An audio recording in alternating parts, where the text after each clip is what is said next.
আপনার হয় প্রথমে বের করতেন, নাহলে একদম লাশ বের করতেন। আত্মরা অবস্থায় বের না করলে মনে বেশি ভালো হতো। আওয়ামী লীগের আর একটা রাজত্ব, মানে একটা ওয়ার্ডে 12 জন আওয়ামী লীগ, সরি 11 জন আওয়ামী লীগ, 12 নম্বর মানে কি পরিমাণ টর্চার হয়েছে আমার পিঠটিতে, আমার মা তো দেখছি ফুল আসো। আমি মানে আদালতের ভিডিওগুলো যদি মানে যারা ছিল তারা তো দেখছে, আমি কোর্টে কাঁদতেছিলাম, মানে আমার শুনানি হওয়ার আগে, মানে আমার শরীর অনেক খারাপ। তারপরে যখন বললো রিমান্ড, আমাকে যখন নিয়ে যেতেছিল ওনারা, তারপরও আমার শরীর অনেক খারাপ ছিল।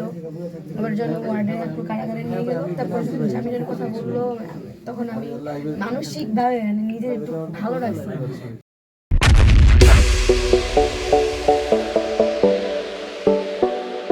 কিভাবে যে আমি দাঁড়ায় আছি ভাই, আমাকে যেদিন নিয়ে গেছে সেদিন আমি হসপিটাল থেকে রিলিজ হয়ে বাসায় মাত্র আসছি, ওই দিন রাত্রেবেলা আমাকে নিয়ে চলে গেছে।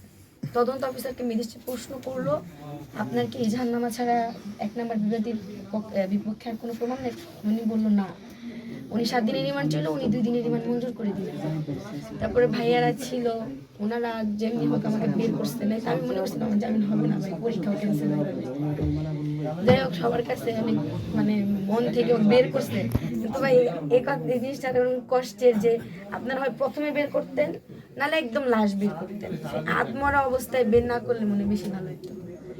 এটা আর কি আপনাদের কাছে আমার কি বলবো, যে আর্তনাদ বলতে পারেন, যে হয়তো বা প্রথমে যখন নিয়ে গেছে আমাকে কারাগারে 1-2 দিনে বের করতেন, হয়তো একবারে লাশ বের করতেন, আত্মর অবস্থায় বের করতেন।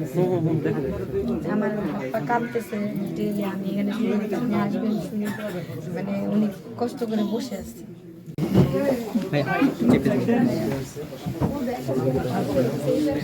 একটু চেপে দেন, যাচ্ছি না, এখানে থাকতেছে, আপনি একটু সরে যান। একটু ফুটেজ নিতে দেন এই জায়গাটা থেকে।